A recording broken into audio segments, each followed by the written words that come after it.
शहर के किनारे एक पुरानी हवेली थी, बड़े बड़े पेड़ों से घिरी हुई। लोग इसे शोर की हवेली कहते थे कि इसमें भूत रहते हैं। अर्जुन और विशाल, दो दोस्त, इन कहानियों पर हमेशा हंसते थे, एक दूसरे को हवेली में जाने की हिम्मत देते थे। एक शुक्रवार उन्होंने अपने डर का सामना करने का फैसला किया। जैसे ही वे जंग लगे गेट के पास पहुंचे, हवा जोर से चली, बिल्कुल कहानियों की तरह। अर्जुन कांप गया। लोहे के गेट चरमराते हुए खुल गए, जैसे उन्हें चेतावनी दे रहे हों। हवा भारी हो गई, उनके दिलों में डर समा गया। वे सच्चाई जानने की ठान चुके थे, चाहे कुछ भी हो जाए।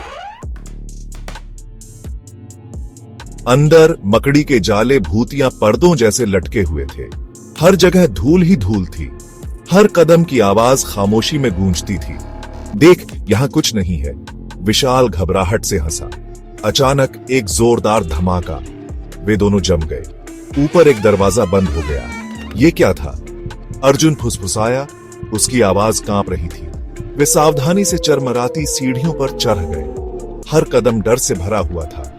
दालान अंधेरा और ठंडा था। जमीन से एक धीमी गूंज सुनाई दे रही थी। वे उस दरवाजे पर पहुंचे जो बंद हुआ था। वह बंद था। हेलो, कोई है? अर्जुन ने आवाज लगाई। खामोशी।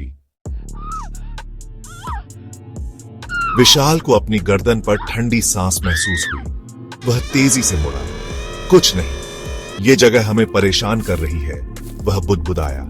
तभी एक तेज चीख हवा में गूंजी। यह बंद दरवाजे के पीछे से आई थी। अर्जुन और विशाल ने डर से एक दूसरे को देखा। उन्होंने दरवाजे पर जोर से धक्का दिया। खोलो, क्या तुम ठीक हो? उनकी विनती का जवाब खामोशी ने दिया। डर उनके हौसले को खाए जा रहा था। अचानक जोश में आकर अर्जुन ने दरवाजे पर लात मार दी। कमरा खाली था, लेकिन चीख की गूंज अभी भी थी। जैसे ही वे पीछे हटे, उनके पीछे एक फर्श का तख्ता चरमराया। वे घूम गए। उनके पास से एक ठंडी हवा चली। तापमान गिर गया। उनका खून जम गया। वहां दालान के अंत में एक परछाई जैसा आदमी खड़ा था। उसकी आंखें भयानक लाल रंग की चमक रही थीं। विशाल चीख पड़ा। अर्जुन जम गया। परछाई ने झपट्टा मारा।